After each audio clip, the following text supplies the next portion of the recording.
ఒకప్పుడు జిందగీ అంటే రోటీ కపడా మకాన్, కానీ ఇప్పుడు రోటీ కపడా రొమాన్స్.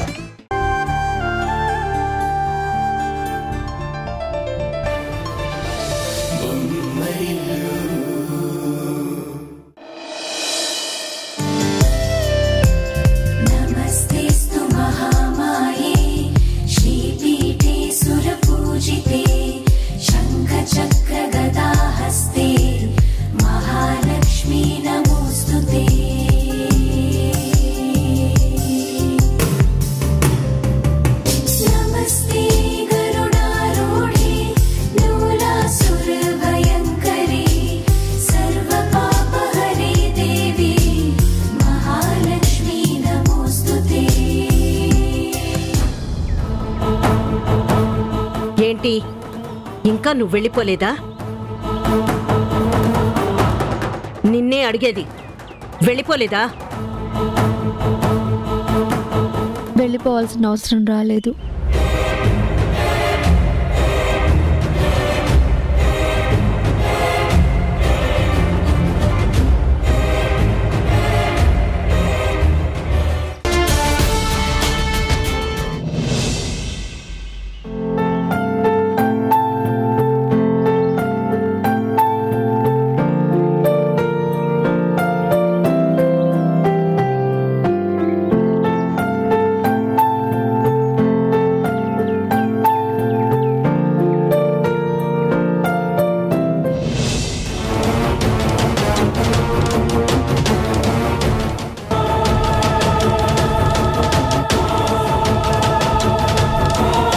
Good morning madam.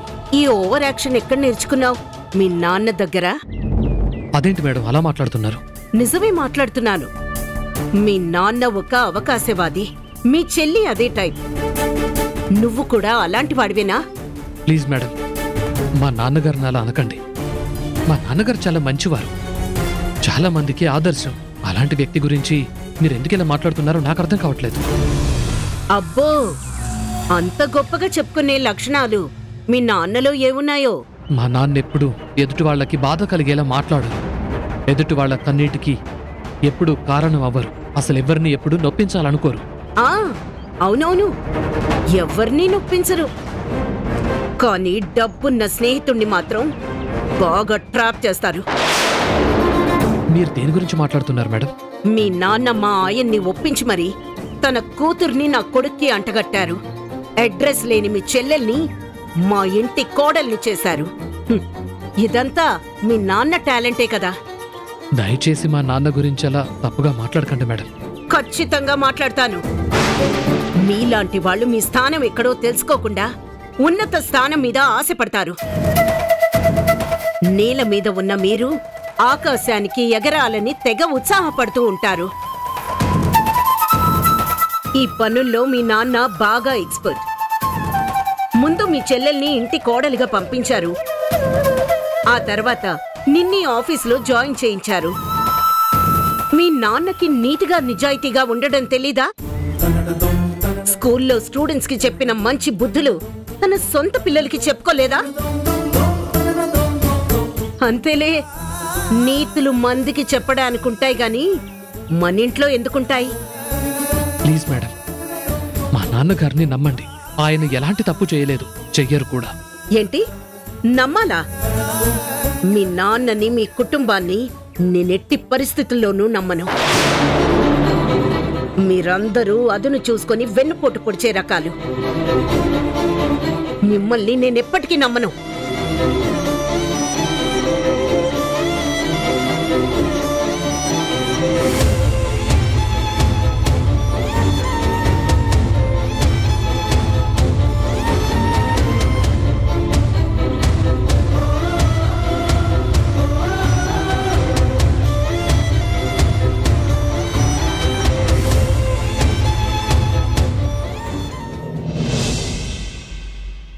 ఏమ్మా రేణు, టూర్కి వెళ్ళేది ఈ రోజేనా? అవును dad, all set. But please dad, ఎక్కడున్నావు, ఏం చేస్తున్నావని గంటకొకసారి ఫోన్ చేసి డిస్టర్బ్ చేయొద్దు. చాలా రోజుల తర్వాత ఫ్రెండ్స్ తో టూర్ కి వెళ్తున్నాను. 1 week I want to have my own space. సరే, డిస్టర్బ్ చేయను, కానీ నువ్వు టూర్కి వెళ్తున్న విషయం మీ అమ్మకు చెప్పావా? డాడ్, మీకు తెలుసు అమ్మకు చెప్తే ఒప్పుకోదని, అందుకే మీకు చెప్పి వెళ్తున్నాను. ఈ ఒక్కసారికి మేనేజ్ చేయండి డాడ్, ప్లీజ్. ప్రతిసారి నువ్వు తప్పించుకుని వెళ్తున్నావు కాబట్టి నేను మేనేజ్ చేయాల్సి వస్తుంది. ఈసారి అలా ఏం కుదరదు. నువ్వు మీ అమ్మకి ఫోన్ చేసి చెప్పాల్సిందే. డాడ్ ప్లీజ్, ఇప్పుడు అమ్మకు చెప్తే వద్దు, కాదు, కుదరదు అని ఏవేవో చెప్తుంది. ఇప్పుడు సడన్ గా వద్దని చెప్పిందనుకోండి, నా ఫ్రెండ్స్ దగ్గర నా పరువు పోతుంది. నువ్వు పరువు పోతుందని చెప్పకుండా వెళితే తర్వాత మీ అమ్మ చేసే గొడవకి ఇంటి పైకప్పు ఎగిరిపోతుంది. డాడ్, నేను ఒక్కదాన్ని వెళ్ళడం లేదు, నాతో పాటు నా ఫ్రెండ్స్ అందరూ ఉంటారు. నేనేమైపోతానన్న దిగులే మీకు అవసరం లేదు. సరే, ధైర్యం చేసి పంపిస్తున్నాను. కానీ డాడ్ ప్లీజ్, మీరు ఇంకేం మాట్లాడకండి. అమ్మతో మీరే చెప్పాలి, అమ్మని మీరే ఒప్పించాలి, సరేనా? బాయ్. మళ్ళీ ఏంటి డాడ్? But one condition. నువ్వు రోజు ఉదయం సాయంత్రం నాకు కాల్ చేయాలి. అలాగే నువ్వు వెళ్ళిన వెంటనే మీ ఫ్రెండ్స్ అందరి నెంబర్లు నాకు పిన్ చేయాలి. ఓకేనా? Okay dad, love you. Bye. Bye.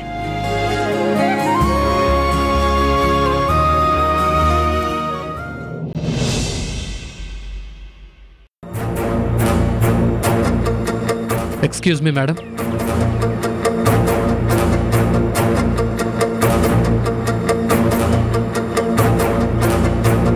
నీ మొహం చుట్టమే నాకు ఇష్టం లేదని చెప్పాను, అయినా మళ్ళీ ఎందుకొచ్చావు? నేను మాట్లాడేది మీరొక్కరు వింటే చాలు మేడం, అందుకే మీ క్యాబిన్కి వచ్చాను. ఏ విషయం గురించి మాట్లాడాలి? మా చెల్లి విషయం గురించి. ఏముంది కొత్తగా మాట్లాడడానికి? ఆస్తి అంతస్తుల విషయంలో మేము మీకు సరితూగకపోవచ్చు, కానీ అభిమానం విషయంలో, ఆత్మాభిమానం విషయంలో మీకు ఏమాత్రం మేము తీసిపోం. మా అమ్మా నాన్న మా చెల్లెల్ని చాలా పద్ధతిగా పెంచారు. పెద్దలంటే గౌరవం, ఇంటి పనులన్నీ బాధ్యతగా మీదేసుకొని మరీ చేస్తుంది. భూతద్దం పెట్టి వెతికినా తనలో ఒక్క అవలక్షణం కూడా కనిపించదు. అలాంటి అమ్మాయి మీకు ఎక్కడ దొరకదు. అయిపోయిందా మీ చెల్లెల గురించి ఇంట్రొడక్షన్? ఇంకా ఏమన్నా చెప్పేదుందా? మా నాన్న మీ ఇంటికి వచ్చినప్పుడు ఆయన అవమానించారు. పర్వాలేదు, ఆఫీస్లో నన్ను అన్ని మాటలు అన్నారు, నేను సర్దుకుంటాను. కానీ మా చెల్లెల్ని ఏమైనా అంటే మాత్రం నేను భరించలేను మేడం.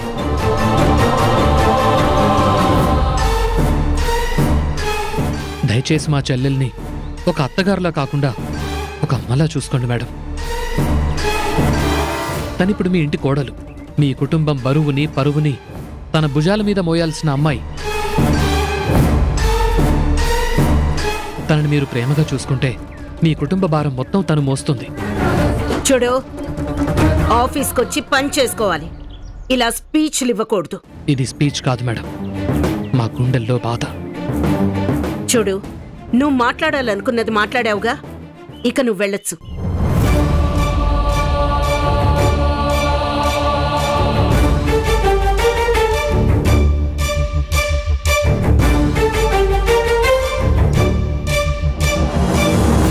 మేడం, ఒక్క మాట.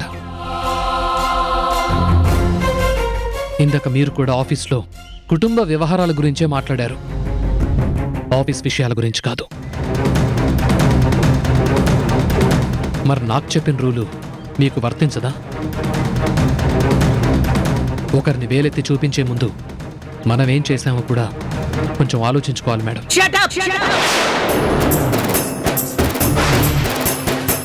నా కింద పనిచేసే ఎంప్లాయీవి నా ముందు తల దించుకొని మాట్లాడాలి, నాకే నీతులు చెప్తున్నావా? కోపం అందరికీ వస్తుంది మేడం. చాలా మంది ఆ కోపాన్ని బలం అనుకుంటారు, కానీ అదే చాలా పెద్ద బలహీనత.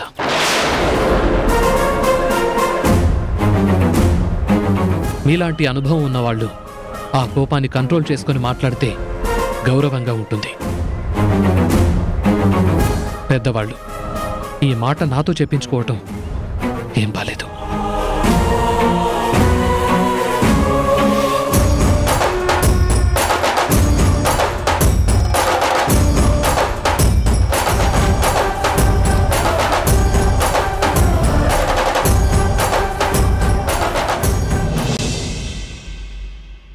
అది తీసుకొచ్చేయాలి. అది తీసుకొచ్చాక దాని గురించి చెప్తాను. సంజయ్ సంజయ్ నీతో మాట్లాడాలి. ఒక్క నిమిషం ఉండు, ఫోన్ మాట్లాడుతున్నాను మేఘన. సంజయ్ తర్వాత మాట్లాడు. కాల్ ఒక్క నిమిషం ఉండు మేఘన, ఫోన్ మాట్లాడు. కదా. ఏంటిది? కళ్ళు మూసుకో. ఎందుకు? కళ్ళు మూసుకో చెప్తాను. ఏంటి మేఘన ఇది చిన్నపిల్లల్లాగా? నేను చూపించే సర్ప్రైజ్ చూస్తే మీరు నిజంగానే చిన్న పిల్లల్లా హ్యాపీ ఫీల్ అవుతారు. ఇప్పుడైనా కళ్ళు తెరవచ్చా? ఇప్పుడు తెరవండి. ఏంటిది? కొత్త కార్ కీస్. ఎక్కడివి? కొత్త కార్ వచ్చిందని సర్ప్రైజ్ ఇస్తే ఎవరైనా సంతోషపడతారు. నువ్వేంటి సంజయ్ షాక్ అవుతున్నావు? నేను అడిగిన దానికి సమాధానం అది కాదు. సమాధానం చెప్పేలా మీరు అడగలేదే. సరే, స్ట్రైట్ గానే అడుగుతున్నాను. కొత్త కార్ ఎక్కడిది? మా నాన్న కొనిచ్చారు. నన్ను అడిగితే కొనివ్వలేదని మీ నాన్నతో కొనిచ్చుకున్నావా? అబ్బా అదేం లేదు సంజయ్. పార్టీలకు వెళ్ళడానికి కొత్త కారుంటే బాగుంటుందని మా నాన్నతో మాట వరుస కన్నాను.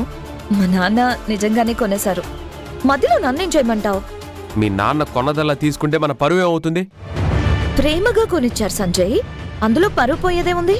మనం కొనుక్కునే స్తోమతలో లేమా? ఇలాంటి కారులో తిరిగే స్థాయిలో లేమా? మీ నాన్నని అడుక్కోవడం నాకు నచ్చలేదు. మీ నాన్నని కొనివ్వడం అస్సలు నచ్చలేదు. కూతురు తండ్రిని అడిగేది అడుక్కోవడం అవ్వదు. తండ్రి కూతురికిచ్చేది దానం ఇవ్వడము అవ్వదు. సంజయ్ ఇదంతా ప్రేమతో జరిగేది. దానికి పిచ్చి పేర్లు పెట్టకు. ఆ ప్రేమ ఈ ఇంట్లోనూ ఉంది. అదేదో నన్నే అడిగితే నేనే కొనిచ్చేవాడిని కదా. ఇప్పుడు అమ్మ అడిగితే ఏం సమాధానం చెప్తావు? నలుగురి ముందు అది మా నాన్న కొనిచ్చాడని చెప్తే మా అమ్మ తల తీసేసినట్టు అవుతుంది. మా నాన్న నాకు అభిమానంతో కొనిస్తే దానికి మీ అమ్మ ఆత్మాభిమానం తగ్గిపోతుందా? బాగుంది సంజయ్, ఇది చాలా బాగుంది. మీరు కొనివ్వరు, మా నాన్న కొనిస్తే దానికి ఇన్ని వంకలు పెడతారా? అసలు నాకు అర్థం కాక అడుగుతాను. నువ్వు చేసినట్టే మిగతా కోడళ్ళు కూడా చేస్తున్నారా? ఏంటి మిగిలిన కోడళ్ళా? నన్ను వాళ్ళతో కంపేర్ చేస్తున్నావా? నేను హారిక ఉషా సమానమా? నా తండ్రికున్న తాహత్తు వాళ్ళకుందా? నా తండ్రి చూసిన హోదా వాళ్ళెప్పుడైనా చూసారా? నా ముందు కనీసం నిలబడ్డానికి కూడా అర్హత లేని వాళ్ళు నన్ను వాళ్ళతో పోలుస్తావా? మేఘనా, హారిక గురించి ఉషా గురించి అలా మాట్లాడుకో. వాళ్ళు కూడా ఇంటి కోడళ్లే. వాళ్ళు ఇంటి కోడళ్ళా? ఆ హారికకేమో ఇంట్లో అడుగు పెట్టే అర్హతే లేదు. ఉషకి ఈ ఇంట్లో నోరు తెరిచి మాట్లాడే హక్కు కూడా లేదు. అలాంటి వాళ్ళు నాకు తోడి కోడళ్ళు ఎలా అవుతారు? ఈ ఇంటి మనుషుల చేత తాళి కట్టించుకొని కోడలు అనే ట్యాగ్ కొంగు కట్టుకొని ఇంట్లోకి ఎంటర్ అయిపోయినంత మాత్రాన ఈ ఇంటి కోడళ్ళు అయిపోరు. కోడళ్ళంటే ఈ ఇంటి స్థాయిని కాపాడాలి, ఇంటి తాహతకు తగ్గట్టుగా ఉండాలి. అని వాళ్ళు ఈ ఇంటి పొని మనుషుల కన్నా హీనంగా ఉంటారు. సంజయ్ ప్లీజ్, ఇంకోసారి వాళ్ళని నాతో పోల్చుకో. అసలు నీకు చెప్పాలని, నీకు బుర్రకెక్కుతుందని నేను అనుకున్నాను చూడు. నాది బుద్ధి తక్కువ. వాగడం తప్ప ఏమీ తెలియని నీతో వాదించాలనుకున్నాను చూడు. నన్ను నేను అనుకోవాలి. ఈయన చేదస్తాం. వెళ్ళం గొప్పతనం తెలియని మొగుడు దొరకడు నాకు. అయినా కొత్త కారు చూసి అత్తగారు ఏమనుకుంటారో అని భయపడతారేంటి? అత్తగారిని ఎలా కవర్ చేయాలో, ఎలా కన్విన్స్ చేయాలో నాకు తెలుసు కదా.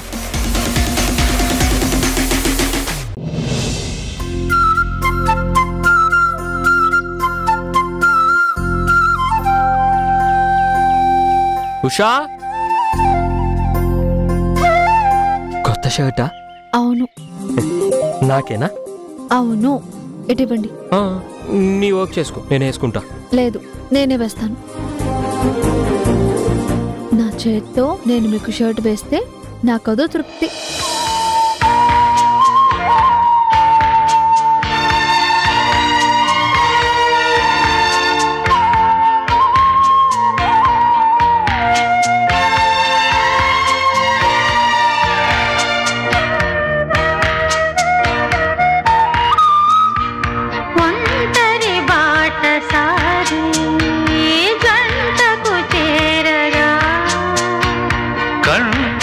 పాపవైతే రెప్పగా మారనా, తూరుపు నీవుగా రేపువ నేనుగా, అల్లిక పాటగా పల్లవి ప్రేమగా, ప్రేమించే పెదవులొకటై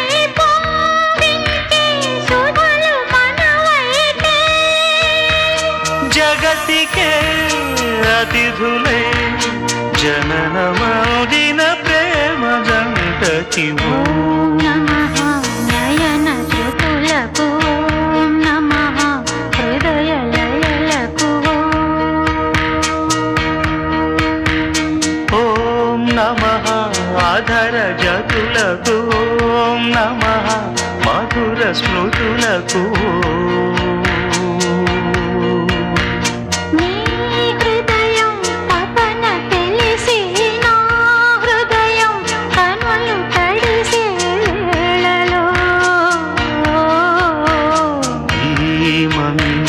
బొమ్మలొకటై కౌగిలిలో కలిసి కరిగే లీలలో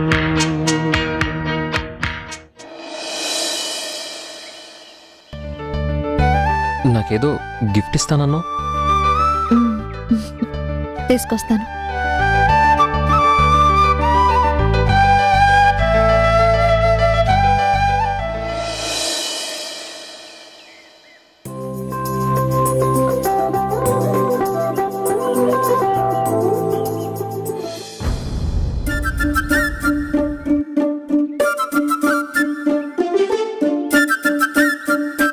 నా గిఫ్ట్ ఏది?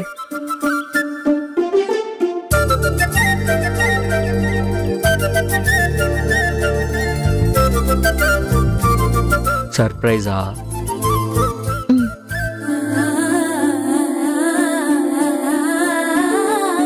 ఐస్ ఓపెన్ చేయనా?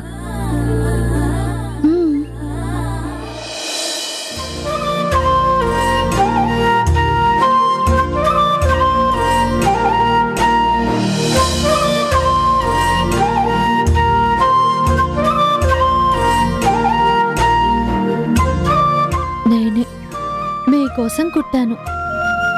అవునా? ఈ నెమలికని చూసినప్పుడల్లా నేను మీకు గుర్తుకు రావాలి. నేను నిన్నెప్పటికీ మర్చిపోను. నువ్వంటే నాకు అంత ఇష్టం. నిజంగానా?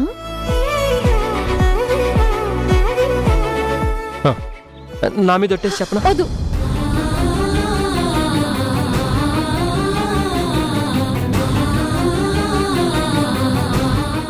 నేను నమ్మాను.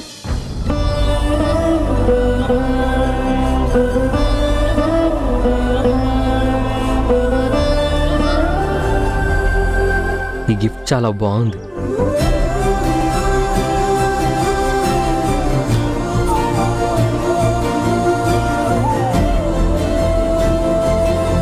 నువ్వు నాకు ఈ గిఫ్ట్ ఇచ్చావు కదా, నేను నీకు గిఫ్ట్ ఇవ్వనా?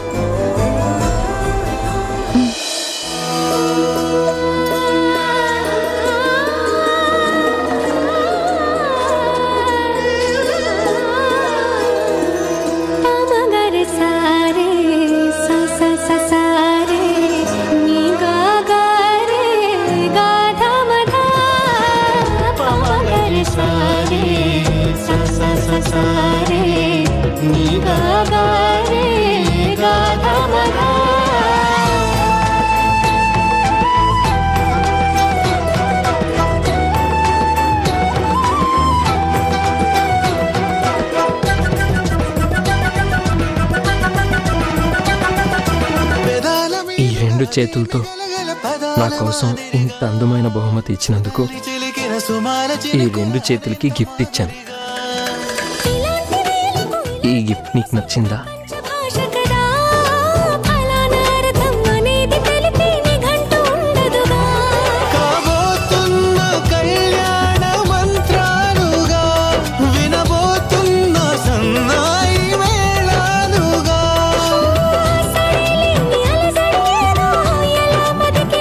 ఇంతలా నచ్చింది.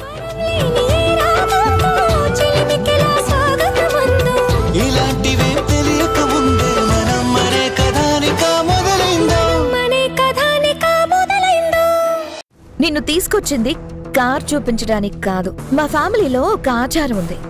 ఏదైనా ఇలాంటి కొత్త వస్తువు కొనుక్కున్నామనుకో, చుట్టుపక్కల ఉన్న వాళ్లలో ఎవరైనా పేదవాళ్ళని పిలిచి వాళ్ళ చేత దిష్టి తీయించి ఏదో కొంత డబ్బు ఇచ్చి పంపిస్తాం. అందుకే దిష్టి తీయడానికి నిన్ను పిలిచాను.